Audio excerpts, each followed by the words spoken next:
Hobby Quick Hits. Delivering that breaking hobby news directly to your earlobes. You want to know those hot drops from the card shop? We've got you covered.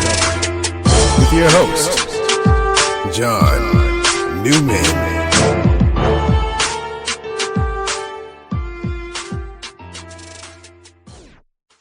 Welcome to episode 232 of Hobby Quick Hits. And I hope you enjoyed. We did that 3-part special with the NFL draft review with Dan Totoro. Hope you enjoyed that. A little different. It's recording from his podcast and radio show, but gave us permission to use it and figured why not, right? It's there is no off season in football, and then we did the Q&A a couple weeks back, but we're back on our hobby grind, if you will. And today's topic is definitely hot button in the hobby / industry, right? And that's grading and the terrain and everything that's entailed. Price increases, price levels being paused, controversy, everything. We're going to really dive into it today. I've done these before, but it's been a while, so it's time to update sort of where we are in the grading landscape. And so that's what today's episode is going to tackle. So, for full disclosure, I'm a bulk subber for SGC, so I come with a little bit of that angle as well. Okay, now a quick word from our great sponsor, followed by the new product release schedule. Then we'll go around the hobbyverse to tell you all the latest hobby happenings and news. Then we'll tackle today's topic of discussion. Hi, this is Pat Hughes, Cubs announcer, coming to you from the Sports Card Shop in beautiful New Buffalo, Michigan. The Gocher family has built an incredible place here for collectors to buy, sell, and trade cards and memorabilia. Be sure to stop by and let them show you around. TheSportsCardShop.com, connecting sports, athletes, the hobby, and collectors around the world. Hi. This is Alan Pinkett, and I'm here to tell you the Gocher family has done it again. They've just opened up the Sport Card Shop in downtown Valparaiso, Indiana, and it is awesome. If you're a collector, you need to check this place out. Tell them Alan sent you and get a free gift on your first visit.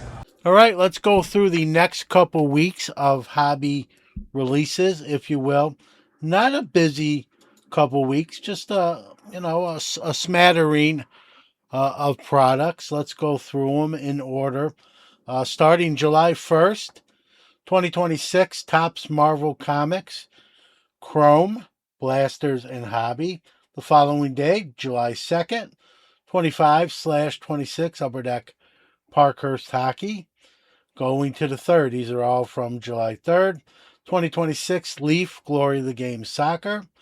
2026 Panini Donruss Elite Baseball, Pokemon Mega Greninja EX Premium Collection. Yeah, somehow I got through that. Staying on the 3rd, 2026 Wild Card Matt Metal Soccer Road to Glory. A lot of soccer products coming out. Wonder why. Some kind of big tournament going on. July 8th, Star Trek Voyager Archives and Inscriptions. Staying on the 8th, the 2026 Topps Finest Baseball, the Delight Edition, Hobbies, and Megas. Also on the 8th, the 2026 Topps Marvel Comics Chrome Mega. Following day on the 9th, 2026 Keepsake Bon Jovi Tour Collection. Same day, 25/26 Topps Motif Basketball. Also, 2025/26 Topps Pristine Premier League Soccer. Also on the 9th, 2025/26 Topps UEFA Club Competitions Museum Collection Soccer Hat Trick and Hobby. Also on the 9th, 2026 Upper Deck Goodwin Champions. And 3 products to close out July 10th. 2026 Leaf Metal Draft Edition Baseball Hobby and Megas. And 2025 Topps Chrome Black Football. Actually, 2 products rather than 3, but 2 editions with the Metal Draft Baseball. So there you go. 12 to 15 products to choose and pick from. Choose wisely. Happy ripping. Let's go round the hobbyverse and catch up on this week's hobby news. And find out,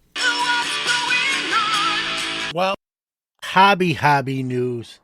I definitely feel like we need to talk about or mention Yantis Anacopo is no longer in Milwaukee. He's going to Miami in a trade deal. His brother was soon waived by Milwaukee, is expected to sign with Miami. So one of the big guns in the NBA has got a new home, the South Beach. And obviously it's going to have a hobby impact. And I'll make the argument that this is one of the biggest acquisitions for Miami, the second biggest acquisition for Miami since they acquired Shaq from the Lakers. And you say, well, John, what about LeBron? Well, where does he rank if you think this is the second biggest acquisition for the Heat's franchise history? Well, keep this in mind. They're getting, Giannis, who has a ring. When they signed LeBron, he didn't have a ring, and there was already a pretty decent supporting cast there. So Miami gave up a lot for him. So the cupboard is not as full as when LeBron went to Miami, but it's going to be interesting to see. He does have that championship pedigree. I know things in Milwaukee have went south, no pun intended. So now he heads south from Milwaukee as they try to rebuild with some of the stuff that they got from Miami and players and also in draft picks. All right, let's talk about cards. The biggest show in Northeast history it's being billed as June 26th and 28th. So it's already happened at the time of this recording. But let's talk about it. Marlborough, Massachusetts, 1,000 tables and 50 autograph guests, and that's kind of getting into national territory. Not exactly, but pretty close. So congrats to those that have put her on. The show was over, but hopefully it went well for everybody involved. All right, let's talk about another sports story. I lied.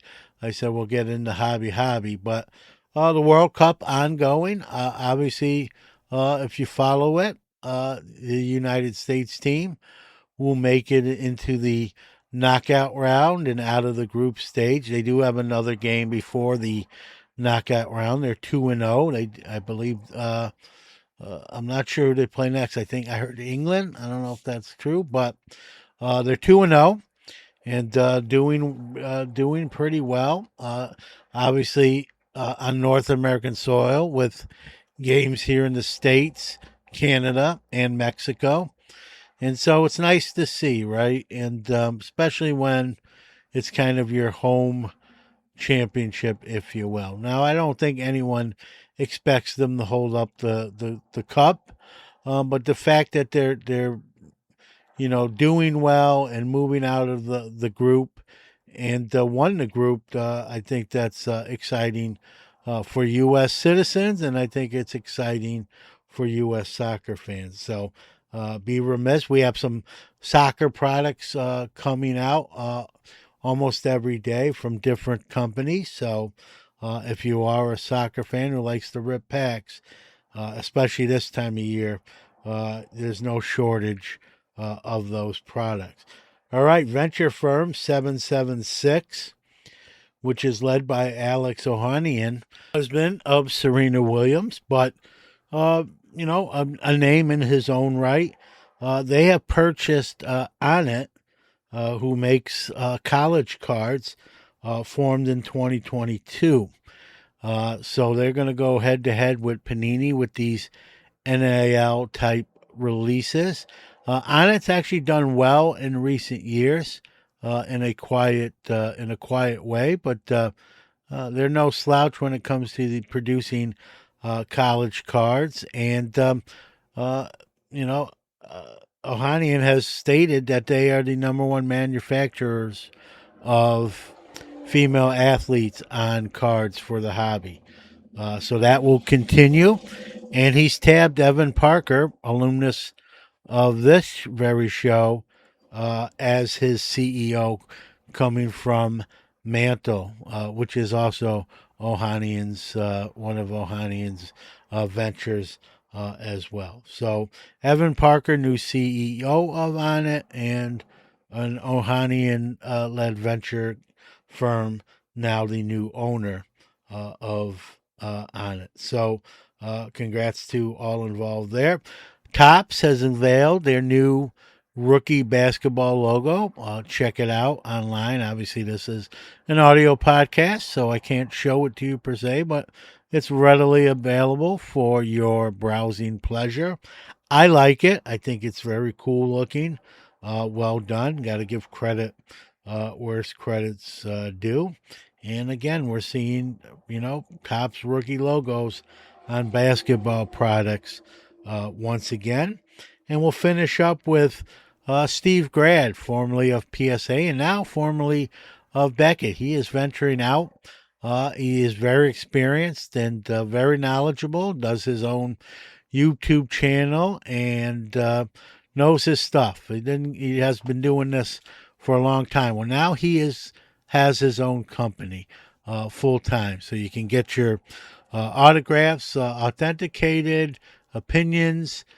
He can be a witness at a signing event, and also a consultant. So Steve Grad, if you Google that, I'm sure his website will come up. But we're going to reach out to see if we can get him on Sports Card Nation. So with that being said, that is the news. And now, our feature presentation. All right, let's delve back into the world of grading. And we've done plenty of shows on grading, but it's been a while. So a lot of things have changed since we really have done a Hobby Quick Hits on grading exclusively. Obviously, most know PSA has acquired SGC and now Beckett.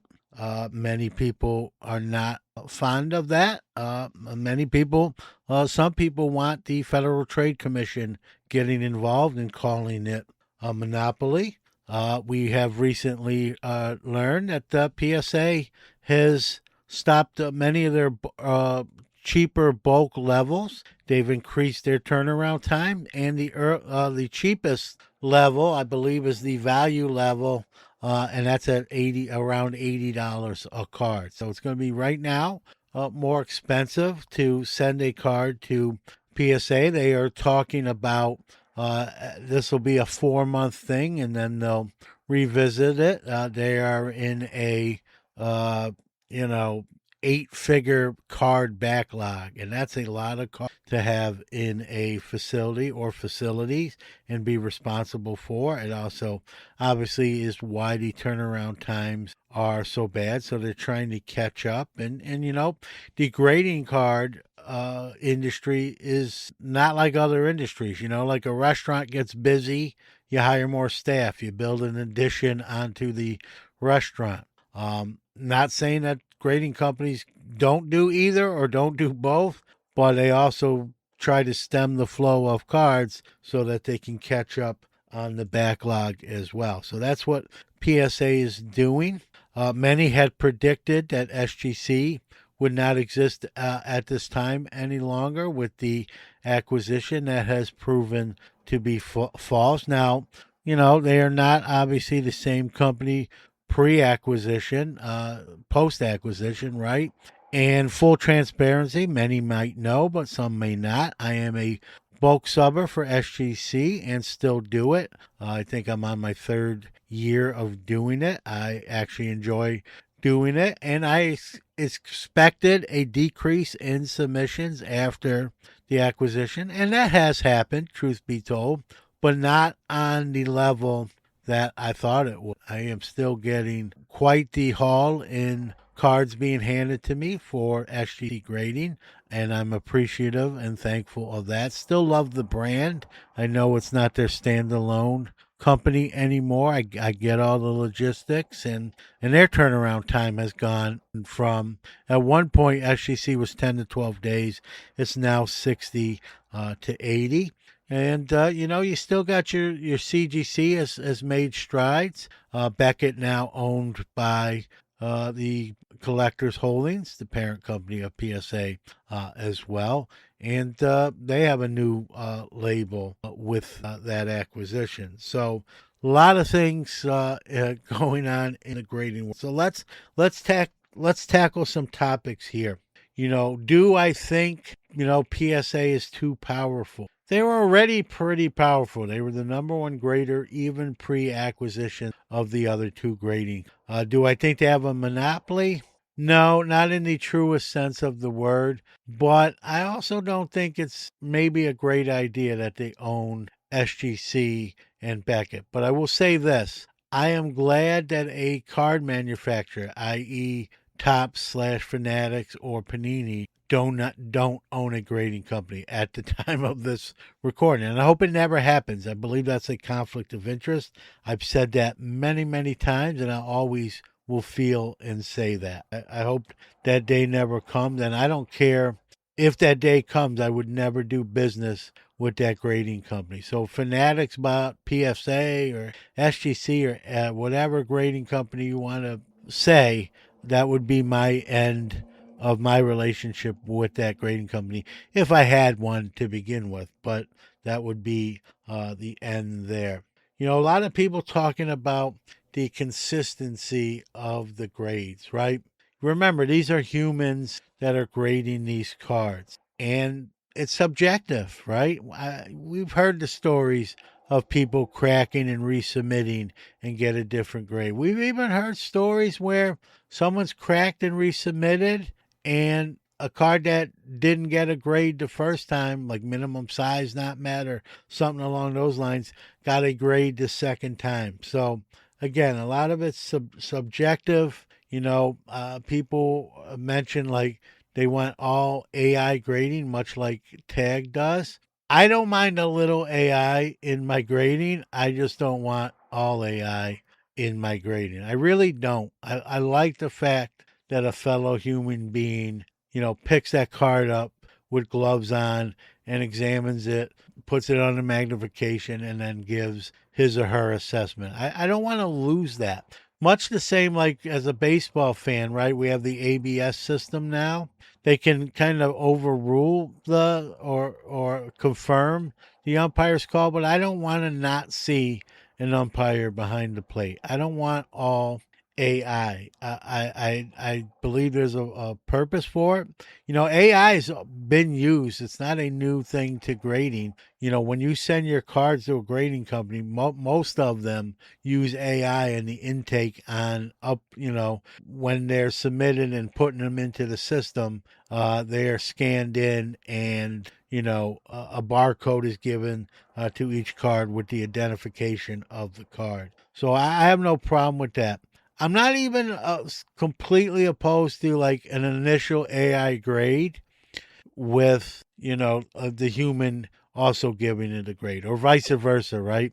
Initially graded by a human, and then the AI sort of like we're seeing with the ABS in baseball, where the computer kind of checks the work of the human. I'm not opposed to that, but I don't want 100% AI. That's nothing that I haven't said prior. I've heard, John, these companies have quotas. They're not giving out nines on Griffey 89 upper decks anymore because they want what's out there to stay out there. They don't want to add to the population. I'm not a buyer. I'm not a believer and buyer of that theory. And I've spoken to a few graders off the record who do not want their names mentioned, and I've asked them that.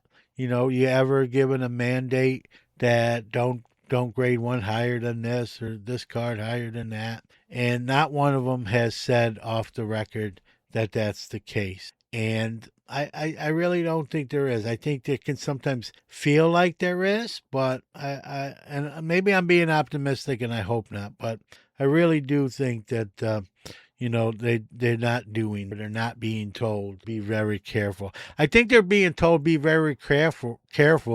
Make sure the grade is the grade what you're giving it. If you're not sure, get a second opinion, if you will.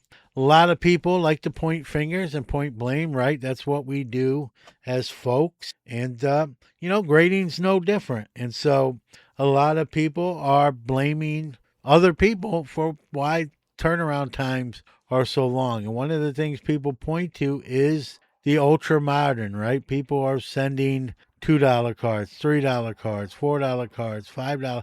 Your lesser valued cards to get graded. Obviously with hopes of getting a 10, as obviously a 10 would significantly raise the value of said cards. I get that. But a lot of people are saying, like, you shouldn't be sending those. That's causing the backlog. That's why I can't get my cards in a reasonable fashion. And here's my answer to that, right? This is America. If, Jill or Jack want to send in, their Scott Rowland, 2005 card, that's, a quarter or 50 cents, then that's their business. You might not like it, give you agita or make you mad, but they're paying the freight, right? They're paying their $20 or more or whatever it costs to grade that card. Maybe it's a sentimental card. Like, who are we to tell other people what you can or cannot send, right? The grading companies are trying to, not so much what cards to send, but they're trying to sort of do that with their pricing structure, right? So right now, the minimum level you can send a card to PSA at is $80. And so you're going to pay $80 no matter what card you send. It could be a Babe Ruth card or it could be a Jose Kendo. Whatever one, it's $80, right? And so now that person who has a sentimental Scott Rowland card has got to decide, do I now want to pay $80 for that? But if they do, who are we to say you're the problem, or you're what's making this backlog, or you're what's causing this delay in my cards getting back in a timely fashion? I think we got to stop blaming other people and that's just the way it is. If someone wants to pluck down their hard-earned money to get whatever card graded, whatever card, that's their business. A Lou Gehrig, Gowdy, or a Lou Gehrig Conlon collection, right? That's that person's prerogative. And so, I'm not going to be that guy. Do I wish the turnaround times were more reasonable? No doubt I would. So I understand some of the animosity, but we're not really pointing it in the right direction. Junk wax, junk slab error, right? That's being because of a lot of the lesser value cards. We can label things how we want, right? Labels aren't always accurate, right? Maybe we just call this the grading error. Just more cards are being submitted for grading than ever before. I don't like necessarily the junk slab error term, but people have come up with it and are saying that's what we're in. So if that's you, that's your prerogative to use labels. And I try not to. I might ask someone in the hobby, like, that's affiliated with grading, like, what do you call it? Or what would you agree? Is it the junk slab error? Let them answer that question. But for me, we're just in the era where the more cards are getting graded or submitted for graded than ever before. There's the old saying, right? Buy the card, not the slab. I do believe that, right? I have a Jackie Robinson Leaf rookie. I have a few friends of mine that have the same card. And in a couple cases, their card is slightly graded higher. And quite frankly, I like my card better to the eye appeal than even their half point or full point graded higher card than mine. I wouldn't trade my card for their card. And still, listen, the Jackie Robinson rookie is a beautiful card. I don't care really what shape it is, right? But right, you buy the card, right? I'm a dealer. Anytime I sell a graded card off of my table, whether it's in a box loose on my table or in a lock showcase and has to be asked to be purchased or looked at, every buyer or potential buyer is looking at the card, even though it has a grade, could have a 10 grade on it or a 9 grade on it. People are still going to look at the card, as you should, right? You are buying the card. It is encapsulated in a piece of plastic. You should not be necessarily buying the plastic, right? We've all seen some 10s that, like, let's be real, shouldn't be 10s. They're not 10s, but they got graded at 10, right?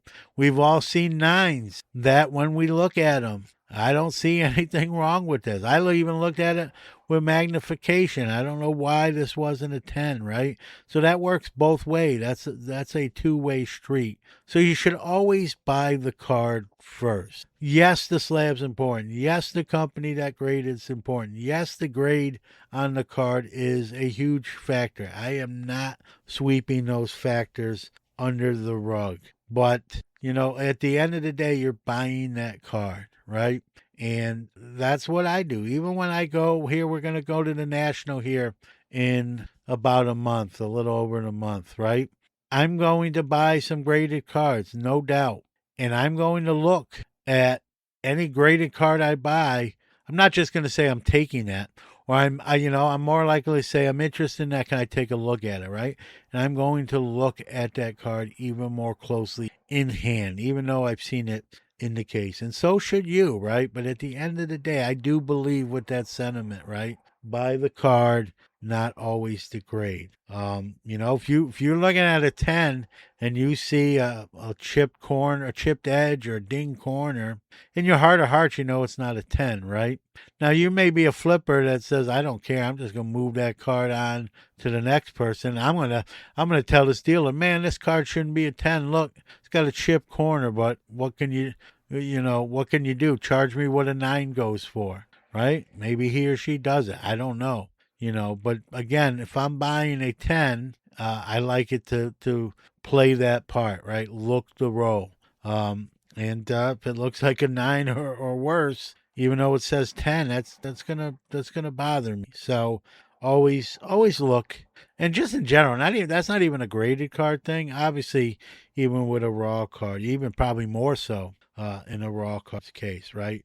But always buy the card, not the grade. And let me close with this. I get asked quite a bit, like, what should I send? Again, that's your call.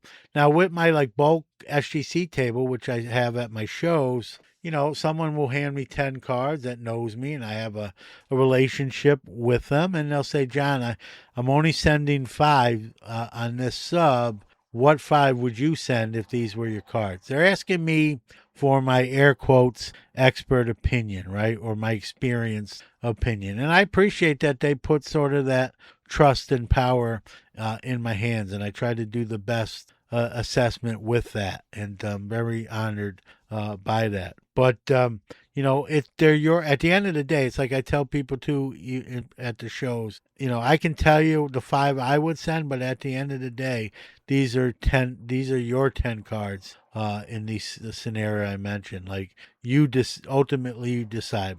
This is my opinion, but you decide what you want. I would tell you out there the same thing, right? This is your hobby. You're the CEO of your hobby, your cards. You want to send something in for grading?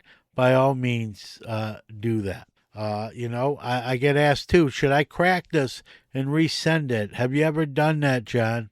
I will tell you, in 40 years, now, grading hasn't necessarily been around 40 years, but in my 40 years of hobby, I've done that only 3 times. And 2 times they got a higher grade, and 1 time they got the exact same grade. I take that back. One time they got the exact same grade as I cracked it out of, spot on there. And one time it got a higher grade, and the other time was a card that got a minimum size not met. It was a card I know I pulled out of a pack. I could 100% know it was pack pulled. So I actually resent it, and then at the second time, it did get a numerical grade. No minimum size not met to an 8.5. It's 3 occasions. I don't like to do it.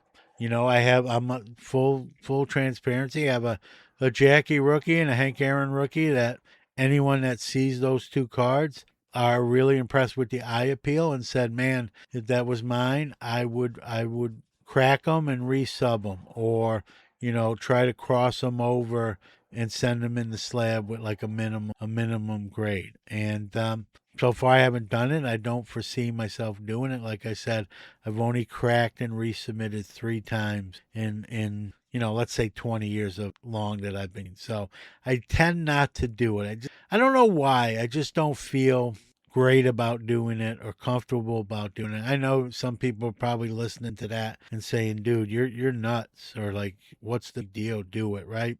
With those cards, when they're graded, they're on the population report.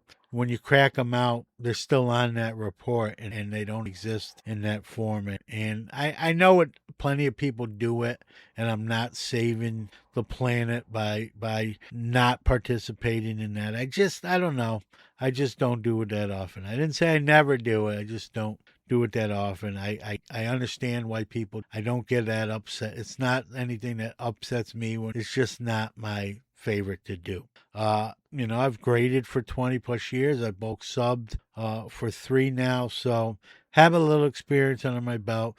My door is always open. If you have any questions, you want to pick my brain, by all means, you're more than welcome to do that. But we're gonna bring this grading episode to a close, and I appreciate all of you out there giving your time to any of our shows that you may enjoy. So with that being said, we'll see you soon, and we'll see you next time.